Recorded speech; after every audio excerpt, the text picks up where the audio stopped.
competes with planes. I know today they have 2 planes going along with it, but it's a heck of a speedy one. So stay right here with us, guys. We're going to have a special network report coming up very shortly. But take a look again at this weather map. We are tracking across all of these locations along the path of totality. And you can see there's going to be this looks like a little bit of weather in some of those places. We hope it clears up. Looking a little cloudy over, as we saw in South Carolina, where we have in Kansas City. A little bit. Clear skies over on the West Coast, though. Yeah. All throughout the Mountain West, and Idaho seems like it's just going to have a beautiful eclipse today. Okay. What are you most excited about, Walt? I'm so excited for people to other than being here with me. I want to see how people feel during it. I want to hear about how this country's coming together. 12 million people live within this strip. Millions more are going to join them today. It's going to get cold. It's going to get interesting. The whole wildlife around them is going to react differently. How about you? I think it's just crazy that we know this is coming, that we can track it to this degree, right? And also, it's one of those moments where you see something so big and you realize how very small we are. Absolutely. Right? It's a national event that we can all kind of care about and just see. So thanks for being here with us to watch it. We've got a big network special coming up right here. Stay with us to watch the Great American Eclipse right here on ABC.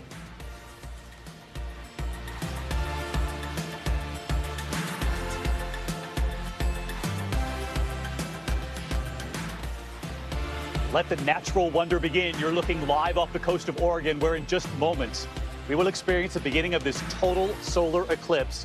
You're looking at those pictures right now. That's the sun, the moon already beginning its work as it crosses into the path between the sun, of course, and Earth. It's going to continue to do this today, creating a sight that has been described by most people who have ever seen it as breathtaking and so rare. It hasn't been seen across the U.S., the entire U.S., in 99 years. Not since 1918 did a total solar eclipse cross the entire country like it's about to do in just a few minutes here. And the last time a total solar eclipse was seen from anywhere in the U.S. was 38 years ago. The date, February 26, 1979. This is an ABC News special.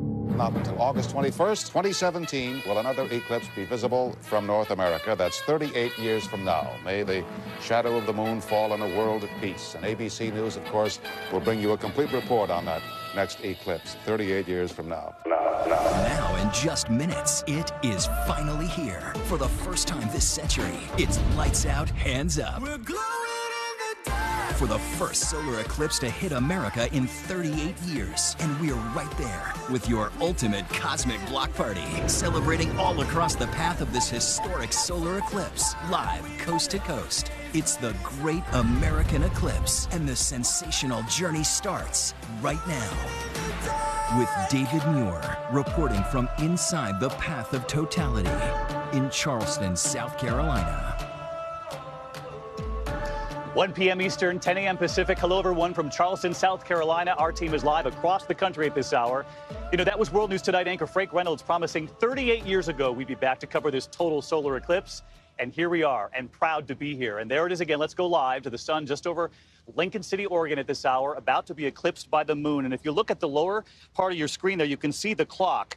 The key here is 1:16. That's our first max totality that we'll see. It'll be coming from Oregon. So watch the clock. We'll be going live to our team there. You know, this whole path of totality is going to create a shadow 70 miles wide on the ground. And as that shadow moves across the country, it'll carve a path 3,000 miles long. And listen to this. It'll take just an hour and 33 minutes for the eclipse to cast that shadow traveling coast to coast. That shadow moving at an average speed of 1,800 miles per hour. That's more than 3 times faster than a commercial jet. The total eclipse will span across 14 states this afternoon, ending its journey just north of where I'm standing right here in South Carolina before heading out to sea. And in just a few moments, the moon is going to pass directly between the sun, the earth, completely blocking all light and creating a black hole where, of course, the sun should be. And as it happens, the temperatures in that shadow could drop an average of 10 to 12 degrees. We're going to see what happens with that today. Millions of Americans, of course, are waiting right now. And the closer you are to that center line right there, right through the middle of that shadow, the longer you'll be in complete darkness known as totality. But it's fleeting, lasting up to 2 minutes, 40 seconds or so. 12 million Americans live in this path of 100% totality. But look at how far that eclipse spreads to the north and south of that line. Hundreds of millions will see some version of this eclipse today. We are in this together. We know many families have already traveled toward that center line where they will gather in small towns, farms, and national parks, all to watch this extraordinary sight. We have an entire team of ABC News correspondents and cameras coast to coast live as the solar eclipse moves across the country. And if you are one of the millions who traveled to see it or will see it right in your backyard, your neighborhood, we want you to be part of this special with us. Share your pictures, your videos with us, and we're going to try to get as many on the air as we can throughout the next couple of hours. Just go to our website, abcnews.com, and you'll see right there how to do it. We can't wait to see what you capture. So why is this happening today, and why is it so rare? Take a look at this. The Earth rotates on its axis, making a full turn every 24 hours. The moon circles the Earth every 31 days, and the Earth and the moon then rotate around the sun every 365 days. Keep in mind, the sun is 400 times larger than the moon, but it's also 400 times further away. And at that distance, it makes the sun and the moon appear to us to be the same size from here on Earth, which is why the moon completely covers the sun when their orbits intersect. A total solar eclipse happens during a new moon, when the moon moves directly between the Earth and the sun. This perfect alignment, which creates a total solar eclipse, occurs about every 18 months. Usually we don't see it because 70% of the Earth's surface is water, and it usually happens over our vast oceans or remote areas of other countries. In fact, it's been 99 years since the last solar eclipse was seen across the entire continental United States, and it won't happen again until 2045. We have waited long enough, that's for sure. So get ready. It's coming, and you're about to see it all live right here on ABC. Again, the time right now, 1:04 Eastern. The first totality happens at 1:16, max totality from Oregon. So we'll take you there live. We've got so many questions. First, of course, the weather, the clouds. Where will we see it best? Where will it blow our minds today? Where will the clouds break our hearts? I see a few of the clouds here in Charleston, but I'm going to keep my fingers crossed here. Let's bring in meteorologist Ginger Z. She's in Nashville, which, by the way, the entire city. It's the largest American city to fall right in the path of this total eclipse. And Ginger, you've been looking at the weather across that entire path, that ribbon across the country. Oh, that I have, David. Such an important forecast, probably one of the most important of the century, truly. But what I wanted to start you out with, not only is Nashville one of the biggest, or the biggest city in the path of totality, I'd venture to say it's the biggest party. Look at this. We've got rooftops full here along Broadway, Lower Broad as the locals call it. You can see them all the way down the streets, all the way right here. Check out all my friends. This party on the rooftop at the iconic Tootsie's Bar is just beginning. Our partial eclipse only just began. And I got to tell you guys, we have a lot to talk about in the way of weather because it is a huge day. Let's start with what it looks like in the Pacific Northwest. It is brilliant. They're already seeing a lot of that eclipse. I want to show you some of the cloud cover. Looking good through the Rockies and Idaho there into Wyoming, but then it gets a little mucky. Once we get into Missouri and parts of Nebraska, you can see the storms blowing up, and then as we go back through the Tennessee Valley, we just have those daytime heating clouds. Scattered storms at the coast, where you are in Charleston, David, but I have to say, no matter what the cloud cover, the party, the celebration, the unity of America, and this beautiful celebration of science, the science that I have loved my whole life, I can't geek out more than I will today. David, let's head back to you. Yeah, really no question. We needed this moment of unity in this country, and nature's wonder is giving it to us. I want to look at this picture that I'm seeing coming in live from Oregon. You can actually see the sun and the moon almost completely covering the sun now. And keep in mind, 1:16, of course, is that key moment when it'll be in total darkness there. The first hint of darkness falling, of course, on the shores of the Pacific coast. The totality of the eclipse, 1:16, 10:16 Pacific, minutes away. It's going to last 1 minute, 58 seconds, and then we're on the move from there right across the country. The shores lined with families at this hour, and meteorologist Rob Marciano back in a part of the country he spent years covering. He's in Lincoln City, Oregon. And Rob, you've got the glasses, you know, we all do here, and we just want to make sure that everyone knows that authorities really aren't joking about this one. They say wear eye protection, and they really mean it today. Yeah, and really during the whole thing, David, I have these special glasses, the glasses they've been giving out really across the country.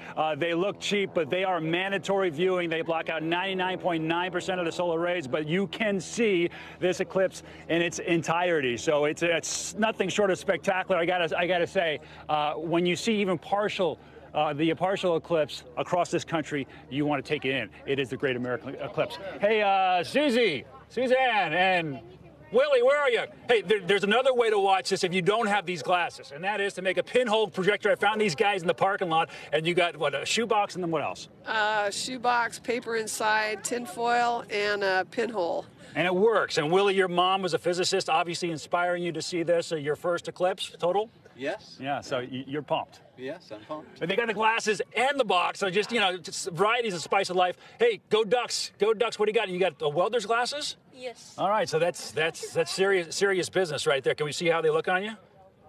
Oh, yeah, they're styling. You are styling. Are you excited for the Eclipse, sweetheart? Yes. All right, they're going to come fast and furious here. We are just a few minutes away, David, and the clouds that have been fickle here along the Oregon coastline. It's not the ideal spot. That's why we don't have a massive crowd like they do in the deserts, but we have seen enough of that partial eclipse to get fired up, and we are awaiting totality, and we're just seeing enough of a clearing to, I think, see it in just a few minutes, David. It is exciting. Is it not exciting, guys? Woo! 1776 was the last time we had a coast-to-coast eclipse totally, exclusively to Americans. How much more American can it get? This is the Great American Eclipse, baby. I hope you all take part of it. David? Thank you, Rob. We're going to come right back to you in just a couple of minutes so you can show us what you're seeing. And I just want to say, we've all got these glasses here, and you can see the setup here and all these bright lights. I put these on, and you see nothing. So when Rob says, put the glasses on and test with the light on your iPhone, that's a really good indicator that these glasses are probably approved and you're in good shape. So here's the question: what's it going to be like? I thought we'd check in with someone who has experienced it before. Bill Nye, the science guy, you know him. He's the CEO of the Planetary Society, the author of the New York Times bestseller, Everything All at Once. He's at the Homestead National Monument in Beatrice, Nebraska. And Bill, no question in your mind this is going to change people today? I hope so. It's already started here. We can see it if you have the special glasses. It's getting dimmer and dimmer as the moon comes across the disk of the sun. And just notice something that I got to say I didn't expect. Are you guys excited? A lot more people than I anticipated are excited and anticipating this event. In other words, you can feel the excitement building, even though we're just a few percent into the occlusion, into the eclipse. It's really thrilling to see so many people excited about this science. I want to ask you what's actually going to happen when darkness falls, because a lot of people wonder about that temperature drop, anywhere from 10, 12 degrees, animals being confused, wildlife perhaps, and you'll be able to see, a number of planets and stars up there. So a pretty significant change in that tiny window of darkness that we're going to witness here. Well, it becomes night. So it's cooler at night than it is during the day. The birds and insects act as though it's night. And so what happened here in Beatrice, the clouds just cleared, and people are all putting on their special glasses and looking skyward, because I guess the eclipse is really apparent for this moment. We would turn the camera up toward it, but oh yes, the moon is coming across from, on a clock face would be about 1:30, 2 o'clock, moving from upper right to lower left as we perceive it here in Beatrice, Nebraska. And it's just an exciting thing, everybody. Just think about the diligence of astronomers who were able to predict this eclipse within less than a second. And here we are gathered to celebrate our understanding of what I like to call our place in space, our place in the cosmos. It's just an exciting thing that the clouds cleared at this moment. You're absolutely right. A reminder of where our place is in the cosmos today. Bill Nye, stick around with us here. We're going to be talking to you as the afternoon progresses here. We want to go to Carbondale, Illinois, dubbed the capital of the eclipse because it's right in the area. This is really incredible, where totality is going to last the longest and where it will return in a few years from now. We'll talk about that in a bit. Dr. Lucianne Walkowicz, an astronomer at the Adler Planetarium in Chicago and the incoming chair of astrology at the Library of Congress. Dr. Walkowicz, first of all, I love this because you study this, you know more about this than any of us out here, but it's still your first eclipse? It's my first eclipse. I've seen a couple partials, but I couldn't be more thrilled to be here today in the path of totality in Carbondale, what they're calling the crossroads of the Great American Eclipse. This is really a special thrill for me, especially after years and years of studying the kinds of things that we'll be able to see with our naked eye when the sun is in totality. Dr. Walkowicz, we're going to be checking back in with you as the afternoon progresses. She mentioned Carbondale, by the way. It's going to be the longest max totality. That's about 2 minutes, 40 seconds. Some have said 2 minutes, 41. but that shows you how quickly this is going to move. One of the best places to experience the eclipse just maybe Madras, Oregon, billed itself as a solar town, hoping for the best eclipse watching weather in the country. They are pulling out all the stops for an expected crowd of 20,000. ABC's Matt Gutman is joining the party there, as he always does. Matt, the crowd is really enormous. I've seen the traffic jams for people all weekend long trying to get there. 20,000, David, just here in what's called Solar Fest. But a spectator I spoke to had a different name for it. He said this is basically Woodstock for nerds. Now, you can see there are thousands of people arrayed here. There are tent cities in the background over there to the right. 5,000 tents over there, 4 people to a tent over there. There are campers. There are 100,000 people who have inundated this area. By the way, Madras population just under 6,000. So an amazing spectacle here right on this cow farm that has been converted into the world's prime viewing site. NASA is based here as well because this place should offer the most unobscured sight right into that eclipse. It's almost so near that I can look into the sun. The one hitch is that there have been wildfires in the area, and I think you may be able to see Mount Jefferson off in the distance. The top of it is obscured by that blanket of haze and smoke, but still, where I'm looking almost directly at the sun, it is pretty close. Everybody here's got their glasses. These folks drove 9 hours with a family of 7.